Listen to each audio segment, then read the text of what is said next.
You've tuned into an incredible episode with your friend Mel Robbins because today you're going to evict the jerk that lives in your head.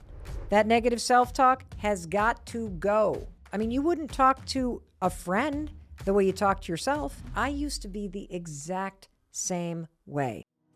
I got serious about changing the way that I spoke to myself. And I'm not just talking about the way that I spoke out loud. I'm talking about all the ugly stuff that I was saying to myself in my mind. I don't belong here. It seems like nobody likes me. That person over there, they seem like they're mad. What did I do wrong?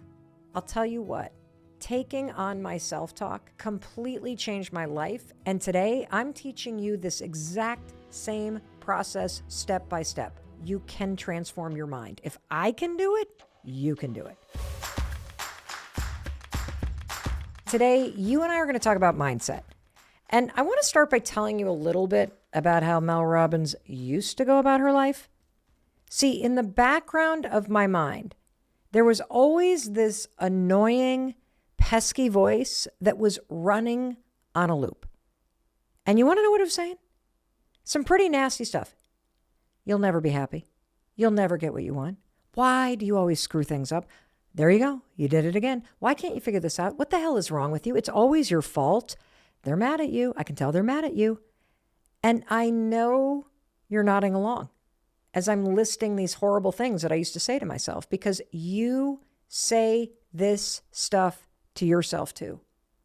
But I got some good news today. You do not have to live like this. You may be used to listening to this garbage just like I was, but your friend Mel is here to say it is time to take the trash out and clean up your mind. A number of years ago, I went to war against the disgusting, annoying, destructive, and sometimes abusive voice that was in my head, and I survived. And I'm here to tell you, you can win the war with your own mind and you can have peace. And even if you're thinking, well, you know, I don't really hate myself, but I am kind of negative. You're going to learn something so cool. You can train your brain to help you get what you want in life. And today I'm going to teach you how to do it. It is time to clean up your mind and make it a beautiful and positive place to live. You deserve that. And today you're going to learn how to do it. That negative self-talk has got to go. Admit it. You're downright abusive to yourself sometimes. I mean, you wouldn't talk to a friend the way you talk to yourself. You know how you are constantly saying you're never good enough and how you're always focused on what's going wrong and you're beating yourself down? I used to be the exact same way. It didn't matter how many good things were going on in my life. I was always waiting for the next shoe to drop. The self-talk, it felt like a beatdown. Have you ever felt that way? You're like, can I just escape this for a minute? Can I ever feel like I'm good enough?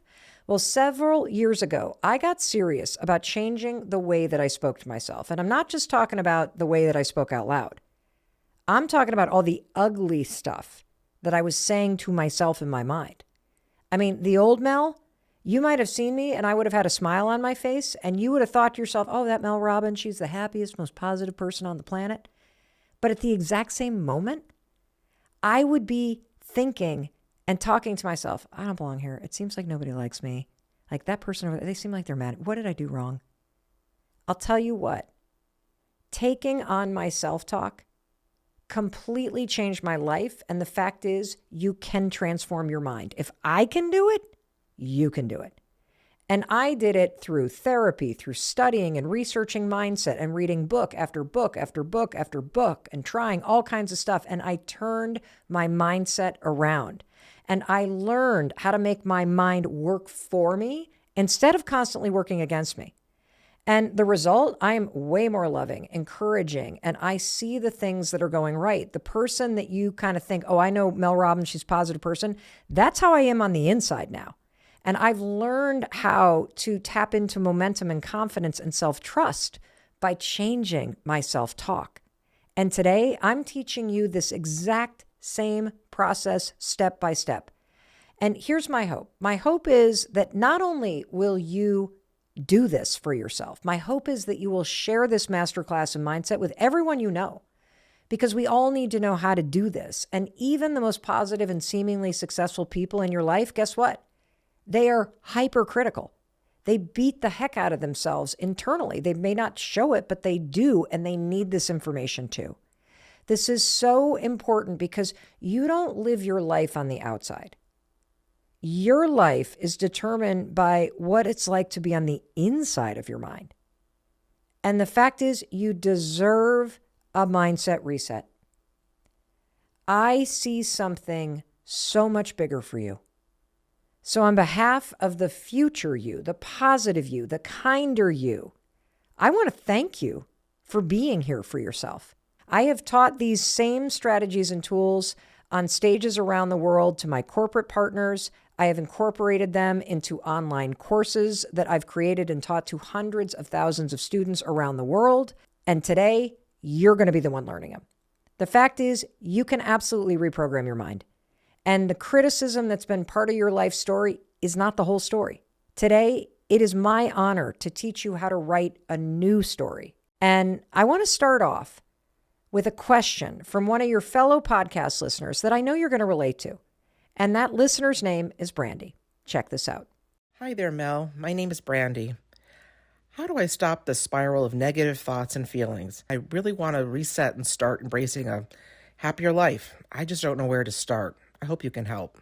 Brandy, I am so happy that you asked this question because we have received thousands of versions of this question. I picked your question in particular because you use the word reset. And today I am going to teach you how to give yourself a mindset reset. So let's just start with a definition so we're all using the same terminology. And let's define, you and I, what is a mindset? Well, your mindset is your beliefs and your opinions about the way that the world works. That's the definition when you look it up. However, you know that I prefer metaphors. Mel Robbins is dyslexic, so she likes to be able to visualize something, especially when we're talking about this intellectual stuff, okay? So the metaphor that I love when it comes to mindset and the sciencey, psychological, neurological aspect of mindset and brain programming is I use the metaphor sunglasses. I think about your mindset like a pair of sunglasses. So stop and think right now about your favorite pair of sunglasses. I have these sunglasses that I have had for almost 15 years. I bought them because we were going on this rafting trip and I had forgot to pack my sunglasses. And so I bought the only cool pair of sunglasses that they had on that turnstile thing on the counter. They were like $15. And they were these huge black bug-eyed glasses. I feel like Jackie O when I wear them. So think about your favorite pair of sunglasses for just a minute. Now, I want you to think about the lens color. And think about how when you put on that pair of sunglasses, that lens on your favorite sunglasses, it colors and filters what you see, and it gives it a tint, right? I mean, if you put on rose-colored sunglasses, the world has a rosy, bright tint to it. If you put on amber sunglasses, same thing. Gray, same thing. My big, black, bug-eyed glasses that I just love. I feel so glamorous in these $15 plastic things. Everything looks crazy dark, just really blocks everything out. Let's go back to the written definition of your mindset. Your mindset is made up of your beliefs and your opinions. And just like the lens on a pair of sunglasses, those beliefs and opinions that you have, they create a mindset through which you filter the world. And I'm going to give you a couple examples. Let's say you're a pessimistic person.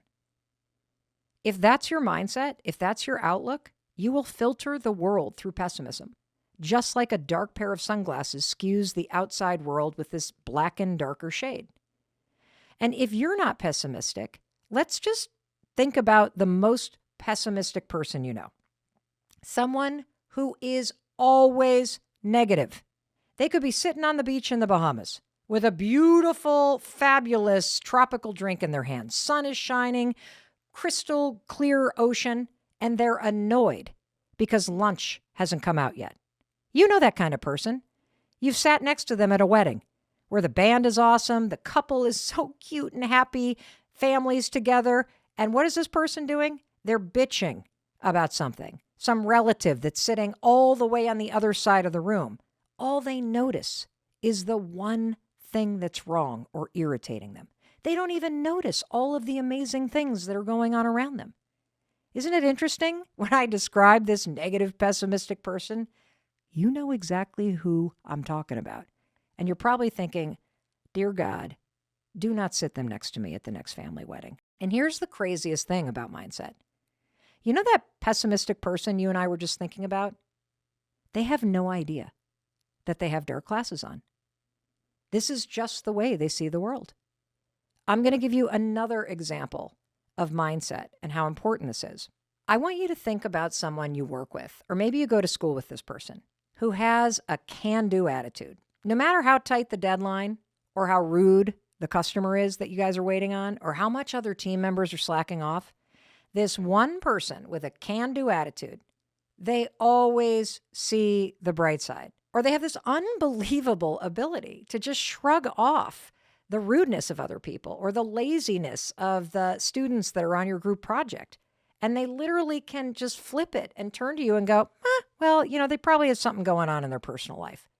It's as if they always see any situation or any relationship from the positive. They see possibility. They give people the benefit of the doubt. They assume good intent. This, too, is a mindset. It's just like putting on a rosy pair of sunglasses. Everything is sharper, clearer, brighter when you have this kind of mindset. Even a cloudy, crappy day looks like a beautiful sunrise. In fact, there's a really cool study from the University of Toronto about rose-colored glasses. This isn't just a saying. When you wear rose-colored glasses, your attitude is better. It shapes the way you view the world. And that determines how and what you think about. It also determines how you feel about the present moment, about your past, and about the future. And most importantly, this is where it gets really important. Your mindset determines what actions you take and what actions you don't take. So why is mindset and getting intentional about changing your mindset? Why is this so important? Why do you need to know what color the lens is that you view the world through? And more importantly, why it's time to pop those lenses out if they don't serve you and put in different lenses so that you can see things differently. I'll tell you why your mindset is so important. Because so much of your potential is either limited or expanded by your mindset. When you feel more hopeful, or when you see options and you start to tell yourself, well, why not? Why don't I just try it? That rosier mindset, it inspires you to take the actions that change your life. And it's the actions that matter. There are areas in your life where your own mindset is blocking you from taking action. And before we jump into the filter in your brain and changing your mindset, I want to be very clear about something. This conversation today, it's not about positive thinking. You and I are talking about training your mind to work for you. That's very different. This is not toxic positivity. I'm not asking you to put a positive spin on a shitty situation. I'm also very clear that thinking nice thoughts, it's not going to get your bills paid. However, if you can get serious and intentional and strategic about training your mind to have a rosier and more optimistic and empowered attitude, you, my friend, will be able to say to yourself, I can do this. You will be able to say, you know what? I know my student debt is piled from the floor to the ceiling, and I have not opened those bills in approximately 10 months, but I believe in my ability to figure out how to pay this off. When you take off the dark glasses, you know what you'll see? You'll see you're not stuck in the job.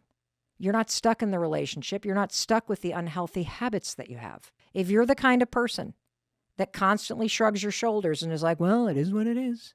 Got this college debt. It is what it is. I always date these losers. It is what it is. My grandfather was heavy. My mother was heavy. I guess I'll just be heavy. And no.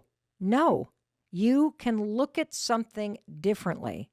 And when you look at it differently, you see different options. And I also want to say one more thing before we jump into the filter in your brain and its connection to your mindset. There are things in life that you are not going to change, or at least you're not going to change them overnight. For example, you and I cannot change that there is discrimination in this world. There is bias that a lot of people experience. We cannot change the fact that poverty and mental health issues impact people for real. But here's what you can do. You can train yourself to look at the future and decide how you're going to react to and respond to the things that you're facing in your life. You can decide how you're going to heal and what you're going to do about those things for yourself and your community. And I'm going to tell you something. A positive mindset is not going to change the reality of what is going on around you. Here's what it does, and this is why it's important. It empowers you to face it, to deal with it. That's what a mindset does. And that's why it's important to get serious about training your mind to work for you. This is so important that I want to give you one more example about how your mindset either inspires action or it discourages it. So let's just say that you are in a job and you hate it. You feel stuck. You feel like you're kind of dead inside. You're not excited about anything. It's day in, day out, the same thing. Or if you're not working right now, and let's say you've taken time off to raise your kids, and you're sitting there going, I want to get back in the workforce, but I don't have any skills, and I've got a 20-year hold in my resume. Nobody's going to hire me. I don't have any experience. I don't even know how to write a resume. How the hell am I going to get into interior design when I went to college for accounting and I work in a big accounting firm and I don't even know how to begin doing this? I can't make this happen. If that is the way that you look at the future, if that's your mindset, if you color what's possible through that dark lens, if you keep telling yourself those things, you will see a world where you can't change. So are you going to feel inspired to work on your resume? Of course not. Because your mindset has stopped you before you even started. And that's why it's critical for you to realize this is not just a conversation about your thoughts. At the end of the day, if you don't have a positive mindset, you and I can talk about actions and habits all day long till we're blue in the face, but you won't do shit about it. I got to get you to have the kind of mindset that also says, hey, it's worth it. Hey, I can do something about this. Because if I can get you to be more optimistic, if I can get you to take the dark lens off and put on a lighter one, if I can get you to start believing it is worth it for you to apply. It is worth it for you to put your dating app back up. Yeah, it is worth it for you to pick up the pen and start working on that book you've always wanted to write. Hell yes, it's worth it for you to take 10 minutes today and lay down on the floor and do those stretching exercises that the doctor told you should do because you threw your back out instead of sitting on the couch and bitching about it. Of course it's worth it. If I can get you to start to flip from, easy for you to say, Mel. Works out for you, doesn't work out for me. It's not going to help. I've had anxiety for years. If I can get you into, hey, maybe it will work. Hey, maybe I'm ready. Maybe I should try this. Maybe I do deserve this. That singular switch in your mindset motivates you, encourages you to take action. And that's critical because without action, your problems are not going away. Without action, those dreams are not coming true. Without action, you are not healing the crap that's giving you pain. When you change your mindset, it doesn't make those challenges disappear. It changes your ability to face them. So now that you know what a mindset is and the fact that it impacts the actions that you do or don't take, I now want to prove to you that your mind is super flexible. It is so easily programmed. I mean, I can't even work my television remote, and I can teach you how to change the filter in your brain. And when you start to realize, holy cow, Mel's right. My mind is easier to program than a television remote. Just you buckle up and wait because your mind has been dying for you to learn what you're about to learn. So let's prove to you that your mind is at the ready to change to help you, okay? Have you ever had an experience where you either were looking or shopping for a new car?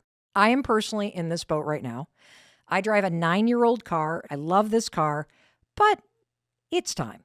It seems like the engine light is on every other week, and every time I take it to get fixed, it's like a $500 bill, and so the thing is paid off, but I'm like, 9 years, maybe it's time. And the truth is, I'm not really a car person. I just want the car to be comfortable. I want it to work. I want it to be reliable. I want the seats to have heaters in them and the steering wheel to be a heater thingy. I always mix those words up, but That's kind of what I care about. So I don't really think about cars. But you want to know what? The second I started truly considering, maybe it's time to get a new car.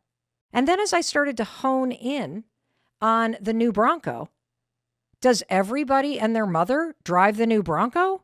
It's like it's the only car on the road. The 2-door, the 4-door, the soft top, the hard top, the gray one, the red one, the green one. Like they're everywhere. Now, here's the thing.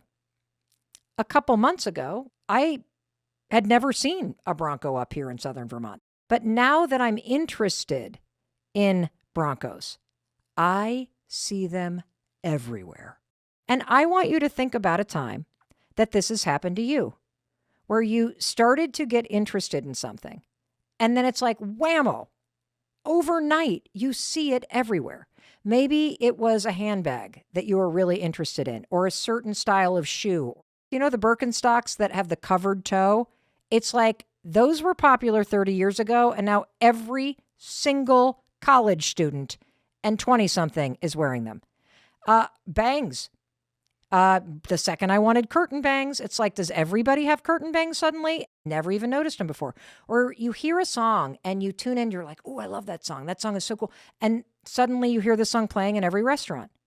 Maybe you haven't shopped for a car, but I bet when you were looking at colleges, it's like, wait a minute.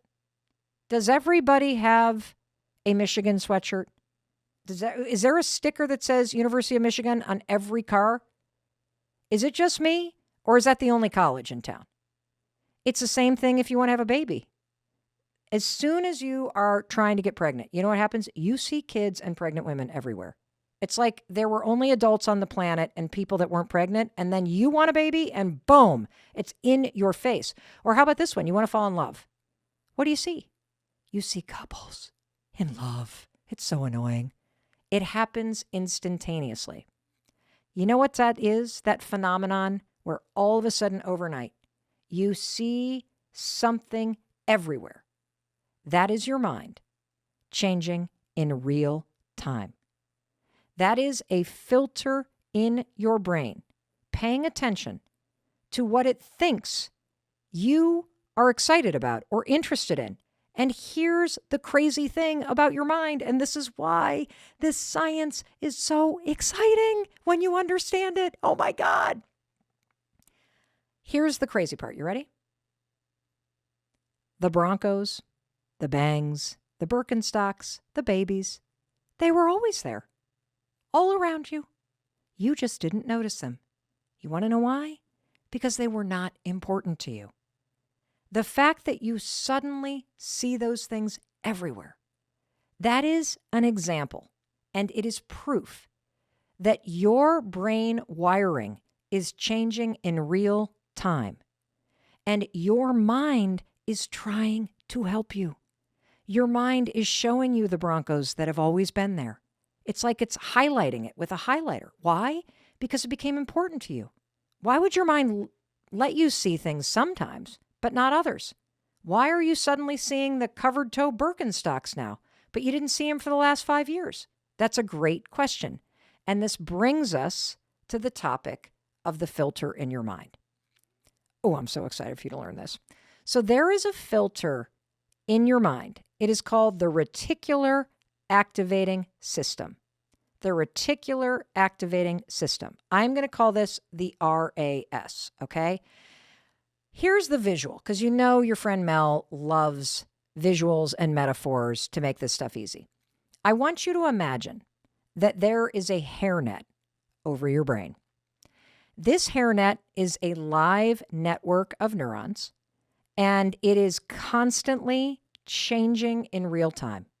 And this RAS, this network of neuron hairnet that sits over your brain as a filter, it has one job, a very important job, mind you. The RAS has to determine in real time, I'm talking nanoseconds, what information it should allow into your conscious mind for you to see and register, and what information it will block out from your conscious mind. Another way that you can think about the RAS is think about it like a bouncer in your brain. And the reason why you need a bouncer is because Life is sort of like a very popular nightclub. Everybody wants to get in. And you need a bouncer who is deciding who gets in and who has to stand in that long line, freezing their ass off in an outfit that is not appropriate for winter, trying to get in, okay? The RAS is the bouncer. It determines what is it that is important enough to Mel Robbins that we are going to let it right in and have her think about it. This is how the bouncer in your mind works. It literally has a guest list, and you're the one that writes the guest list out. What is on the guest list of your mind? Anything that is important to you, okay? All the other yahoos that are not on the list, all the other colleges that are on stickers on every other card, Dartmouth, Harvard, Brown, University of Wittenberg, not even noticing those. Why? Because you're thinking about University of Michigan. So all those other college stickers, they're waiting in line. They're not getting in. That bouncer won't let them in, but boom, there's a University of Michigan. Come on, you're going in. That's how it works. And so this is super, super important, and it's really exciting, okay?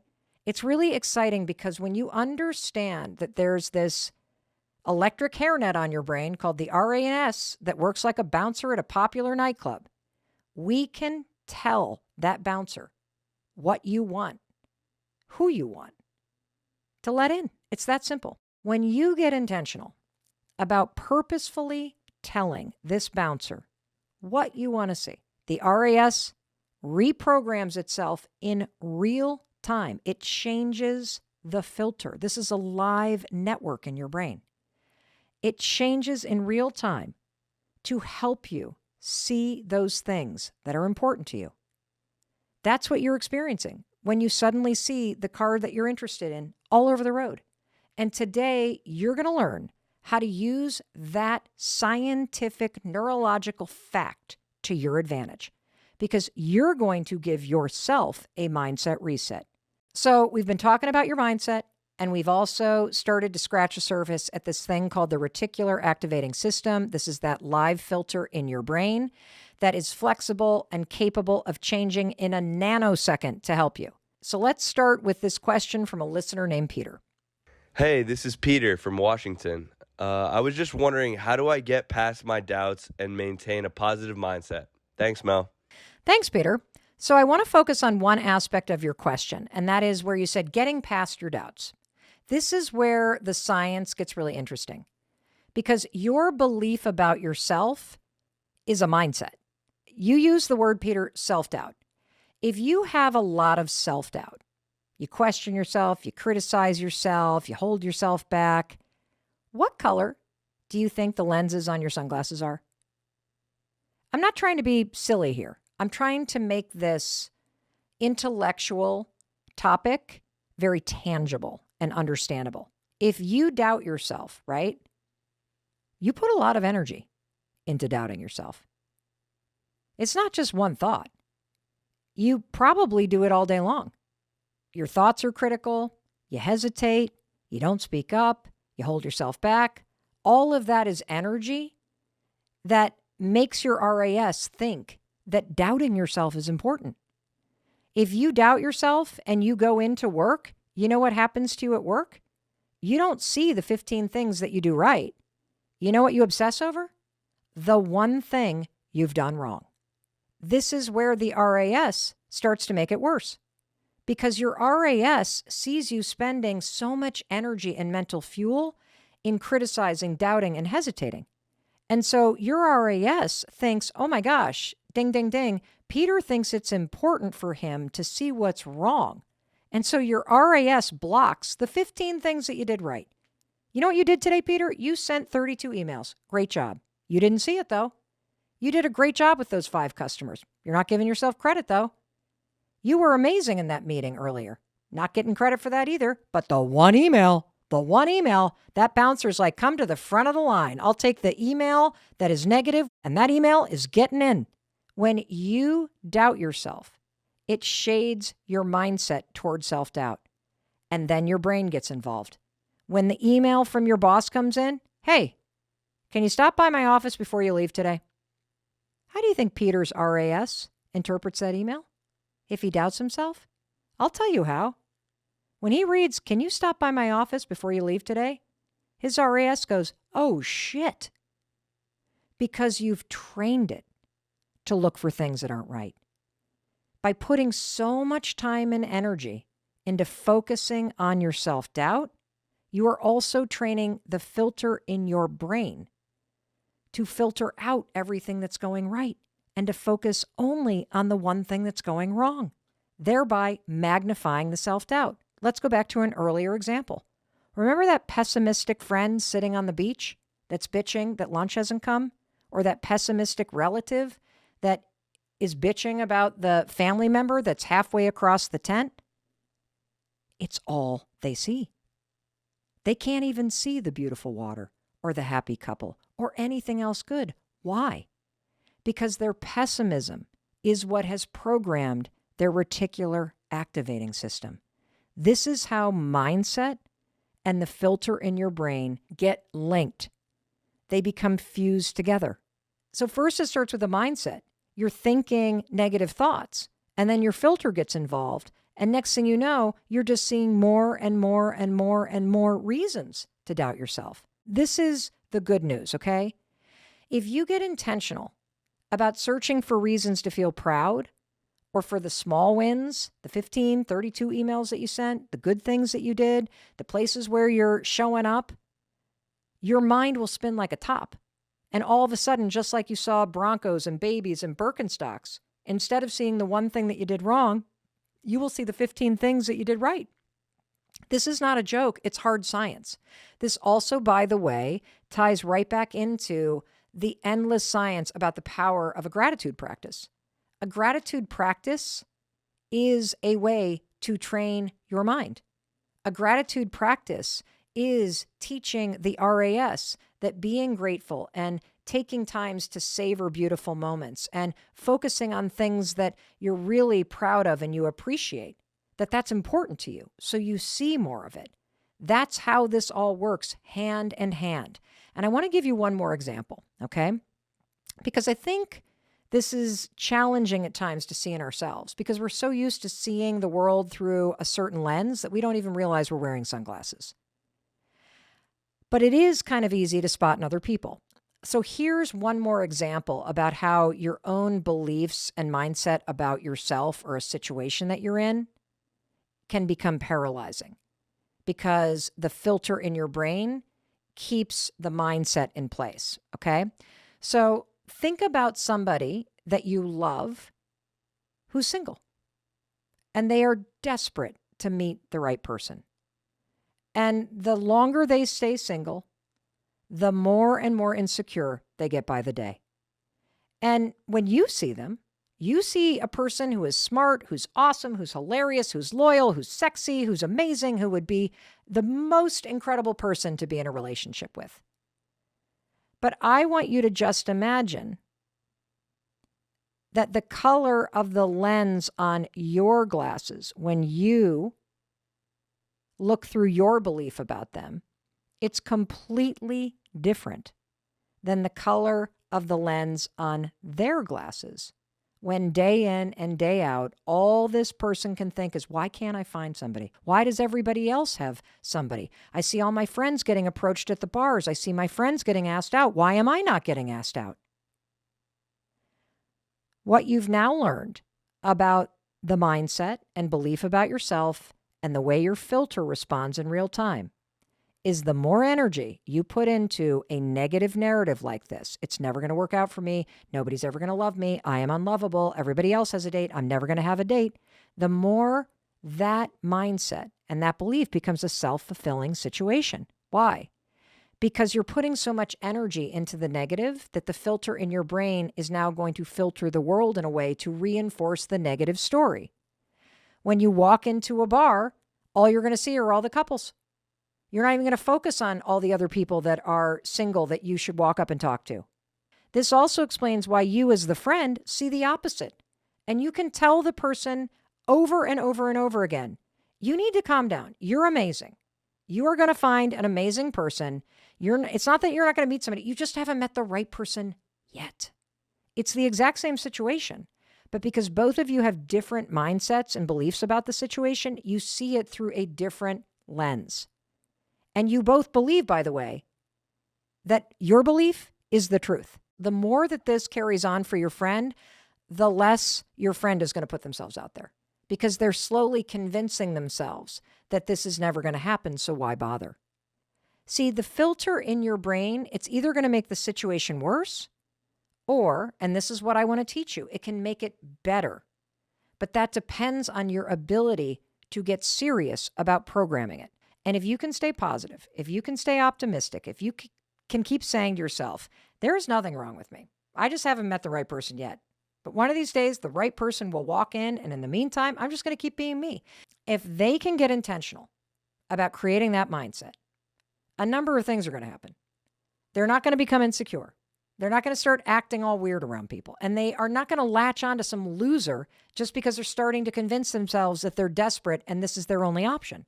And I'm going to give you one more example. If you are somebody that loves social media, if you've ever seen the Instagram Explore page or the TikTok Discover page, you'll notice that it changes in real time because those pages are filters and they respond to what it thinks is important to you. So if you click on a puppy, all of a sudden, that Discover page, it's going to be all puppy videos. I went through this phase where I was really into like long nails, and suddenly that Discover page went from puppies to long nails. And it doesn't matter if you accidentally click on Beyonce videos or on some other thing, wedding videos. The algorithm is going to think that that's what you want to see. So suddenly that's all that you see. And it becomes this self-fulfilling prophecy. Your brain's the same way. Once you focus on something, your brain starts showing you more. My daughter had this huge breakthrough about how she felt about herself based on social media and on her brain. Because she realized, oh my God, my Explore page, it's all fitness models. And it's fitness models that are in photos of waist trainers and wearing body makeup and taking these crazy filtered photos in these contorted positions to make themselves look like they have a waist that's 2 inches small. I mean, of course she felt like shit about her body. Why?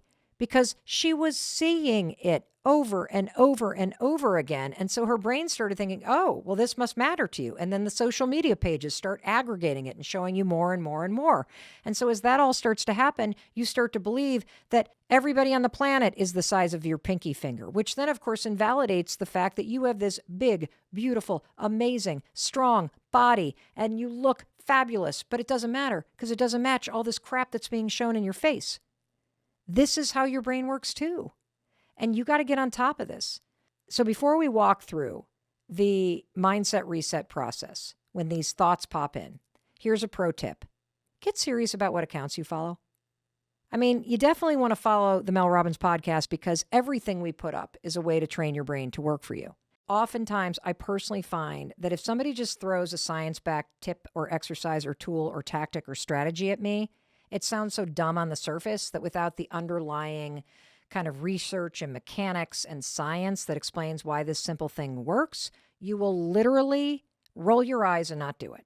So now that you have that background, I'm going to reward you with the exercise that I want you to practice. It will sound stupid, but I want you to hang in there because there is a really powerful thing going on in your neural pathways when you try this. And it's also an incredibly cool and fun thing to do with your family, with your friends. In fact, I get texts from people all over the world who are doing it. Our 2 adult daughters, they constantly text me pictures of what I'm about to ask you to do. So I promise you, it's worth trying. This is an exercise called looking for hearts. And this is how you play it. Every single day when you wake up, you are going to go on a scavenger hunt in your day-to-day life, and you are going to try to find a naturally occurring heart shape somewhere in the world. It could be a cloud that's shaped like a heart. You could look at your coffee and see that the foam on top has made the shape of a heart. You might get out of your car and you'll see a stain on the floor or a leaf that's the shape of a heart. And here's what's interesting about this. What you'll realize is that there are probably 10,000 heart shapes that are around you in your day-to-day life. The stain on the carpet, the spot on your dog's back, the tear in a pair of pants. They're everywhere. They're absolutely everywhere. And right now, you walk right by them. Why? Well, because they're not important to you. You have not told the bouncer of your brain to let the hearts in to the nightclub. So you are walking right past all these things, and they are actively being blocked out. The second you start playing this game, Find a Heart, you will experience something amazing. You will experience your brain going to work for you. And so here's how I want you to play this, because I do want you to play this every single day. This is truly not a game about finding hearts. This is about training your mind. This is a game where you are telling your mind, I am the freaking boss. Bouncer of the mind, I pay your salary. You are going to do what I tell you to do. You are going to find me a heart. That is your job today. Find me a heart. So get intentional about that. And then I want you to go through your life and just let a heart shape in. And when you see it, here's what I want you to do. And if you're really analytical, you're going to think this is the cheesiest damn thing you've ever heard, but I want you to do this because there's neuroscience involved. When you see that heart, I want you to pause. And I want you to really stare at it for a minute. You can take a photo of it. If it's a rock, you can pick it up, or a leaf, and take it with you. Because I want you to reward your brain for being flexible and for trying to help you. I want you to take that moment for real, as cheesy as this sounds. The foam on the top of your coffee, the shadow on the floor. I want you to take a minute and really savor it and literally just go, holy shit, there it is. That's pretty cool. Yesterday, I walked right past this and I didn't even see it. Thank you, mind. Wow. You just changed in real time. And if you really want to supersize this, if you're somebody that's really struggling with a sense of self-worth or hope or really believing that you can turn things around, I want you to look at that and tell yourself that that was placed there for you to find. That this was placed there because you needed to see evidence that it is in fact possible to change the way you think. It is in fact possible to tell your mind what you want to see more evidence of and for your mind to work for you. And once you see one heart, you will start seeing hearts everywhere. The more hearts that you see, the more that you are connecting into magic, the more that you realize that your brain is trying very hard to help you. It is going to point out hearts in the moss. It's going to point out hearts on the sidewalk. You're going to see hearts on people's clothing. You're going to see them in paintings. It's weird. They're like everywhere. It's as if there is this entire world that you and I live in, and we walk by it every single day. And I think that's true about everything that you want. That there is evidence all around you that things are working out, that people are trying to help you, if you're willing to see it. You know, at the end of the day, finding hearts is not about finding hearts. It is about something so much bigger, because it's proof that you can change the wiring in your mind.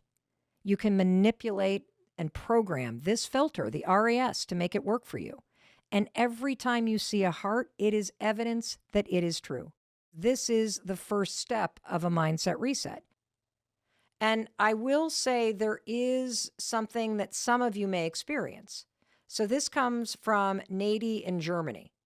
And she wrote, Mel, I loved what you said about looking for hearts, and I've been trying it. And I even saw 2 hearts within an hour. But then I got nervous and was almost afraid to find them. So how do you overcome the fear of making things better? I relate to this because we're used to the way that things are. We're used to the default programming in our minds, even if it makes us miserable. And when you start to catch a glimpse of how things could be different, I think sometimes if you've experienced a tremendous amount of heartache, or you've tried so many times to put yourself out there, the idea of believing again that it's worth trying again, that is what's scary. Because you've tried and it didn't work out, and you felt rejection, and you didn't want to feel the rejection again. So maybe those dark sunglasses are what you think protects you, and it's why you don't get your hopes up. And here's what I want to say to you. This is not about hope. This is hard science. When you start to really play around with this next piece of advice, not only about finding hearts, but changing the way you think in real time, you're going to start to see reasons why you deserve to be happy. Yes, you can spot wins instead of the reasons why you're losing. You can change all of this. You can make your mind work for you. And just like I explained, how when you have a negative outlook, the RAS can make it a self-fulfilling prophecy, the same is true about a positive outlook. Instead of a negative downward spiral, when you start to change your mindset, when you change your outlook, you create a positive upward spiral. Because once you start spotting wins and things to be grateful for, your RAS falls right in line and starts showing you more and more. You cannot convince me that you can't change. I just have way too much evidence on my side. And you only have your own experience. I mean, you are up against Mel Robbins on this one. So you can try to tell me, but you cannot convince me, because I have taught this exact same research, the science, the strategies that I'm teaching you right now to over 250,000 students as part of a course I created called Mindset Reset. And everything that you're learning, including finding hearts, it is working for people around the world. And I have the case studies and testimonials to prove it.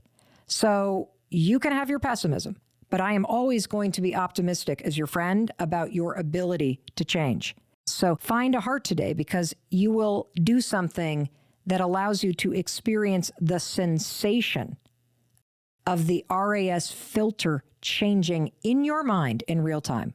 It's honestly crazy. Now I want to give you one more tool. And I call this tool, it's part of the Mindset Reset, thought substitution. And the way to kind of visualize this is thought substitution is how you pop out a dark lens when you get a negative thought and you pop in a rosier lens.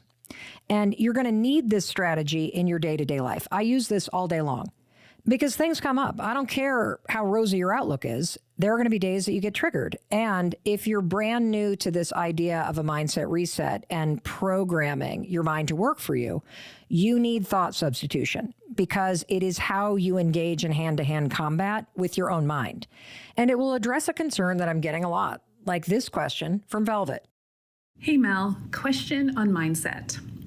What do you do when your mind is spiraling out of control down this dark abyss of negative thoughts and overthinking? Velvet, when you feel your mind dragging you into the abyss, woman, you have got to fight back. I know it sounds kind of dumb, but you have to fight back. You cannot let the negativity drag you down, and it does drag you down. That's, again, how mindset either causes action, like having you submit to feeling down, or it triggers a different action, like fighting back. And that's where thought substitution comes in. And what is thought substitution? It's a substitution diet for your mind. Instead of thinking this, you're going to think that. I mean, all this negative shit, the abyss that you're talking about, we made that up anyway. So if you can think bad thoughts, if you can spiral out of control down into a dark abyss, can't you think good ones? You weren't born doing that. Somebody taught you to do that. And so you can teach your mind to spiral upward. You can stop and ask yourself, is this thought true? Does it make me happy to tell myself that I suck? Do I feel good when I go down the abyss? Of course not. And so let's think this, not that. That substitution diet that you're going to use to reset one thought at a time. And this is the Mel Robbins way to describe what researchers call cognitive bias modification. It's just catching this crappy thought and substituting something better. And here's one of the best examples of this. The next time that you start obsessing over what could go wrong, just like Velvet, here's what you're going to substitute. Instead of thinking, what if it goes wrong? Think this. What if it all works out? What if it works out? You substitute the negative bullshit with something positive. What if it works out? I mean, can you argue with me on that one? What if it works out? I didn't say it will work out. I said, what if it does? Because you don't know whether it's going to work out or not, do you? And when you allow your default wiring to filter the world with the belief and the thought that, what if it doesn't work out? What if I fail? What if this? What if that? Those thoughts filter the world a certain way. The thought, what if it doesn't work out, makes you not apply. It makes you not write that book. It makes you not go to the gym. It makes you sit home alone. Those thoughts are filtering your experience of life a particular way. And because the filter in your brain is paying attention to what you care about, it believes that's what you want. So as you scan the world around you, you see reasons why it's not going to work out. Didn't happen last time. I don't want to embarrass myself. I feel uncomfortable. When you start to engage in thought substitution, what if it all works out? What if leaving my house is the best decision I've made in a decade? What if I meet the person that I was destined to meet? What if going to 90 meetings in 90 days at AA changes my life? What if it all works out?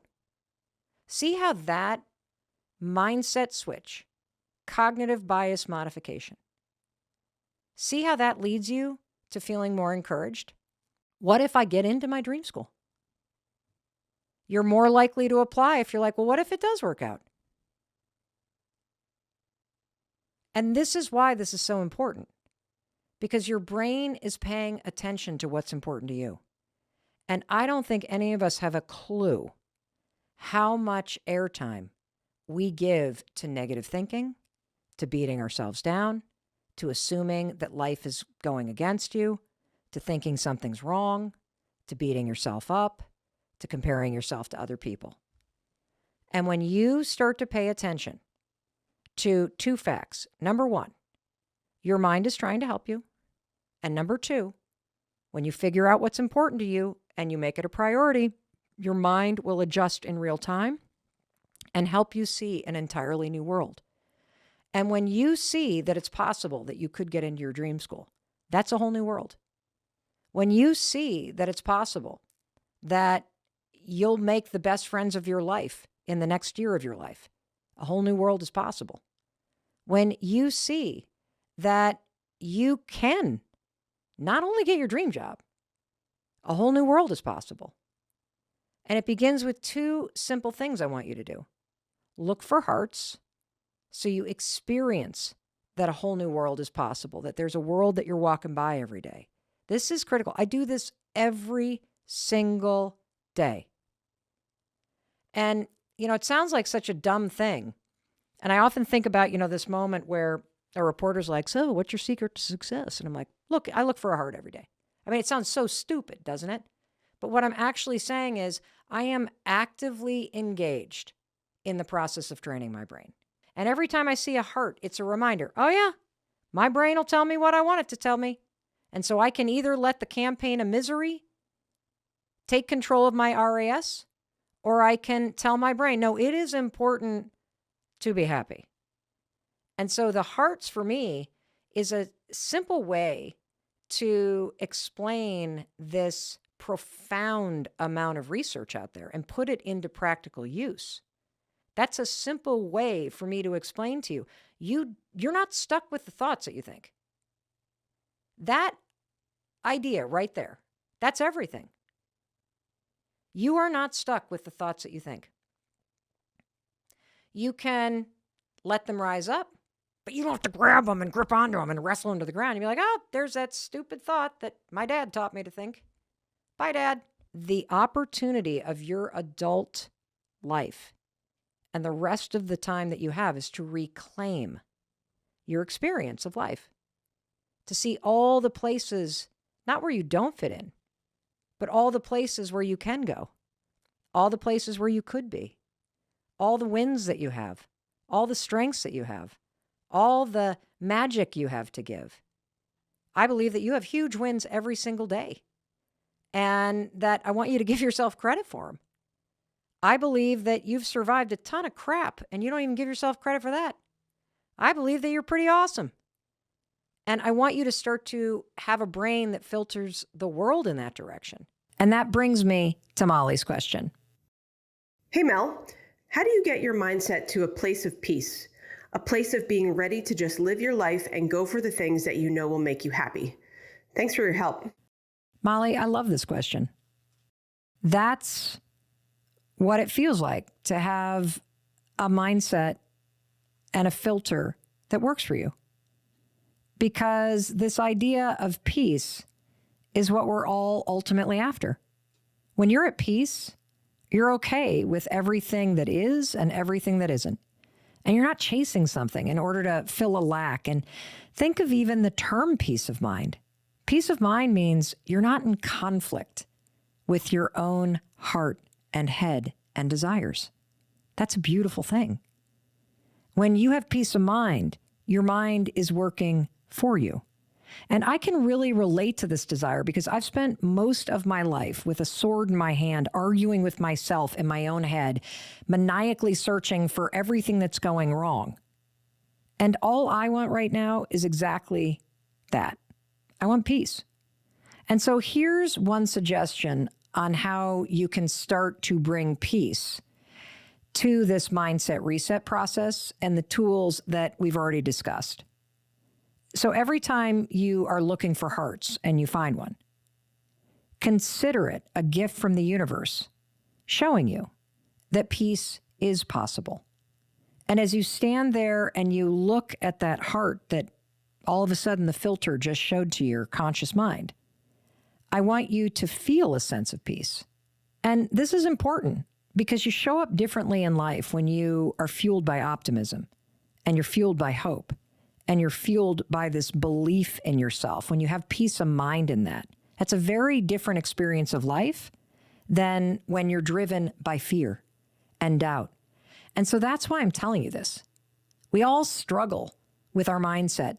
And in moments of weakness, it's going to be there again. But that's okay, because you can search your hearts and you can tell yourself, well, what if it all works out? You can remind yourself that we're all a work in progress. You can look for wins every day instead of the things that went wrong.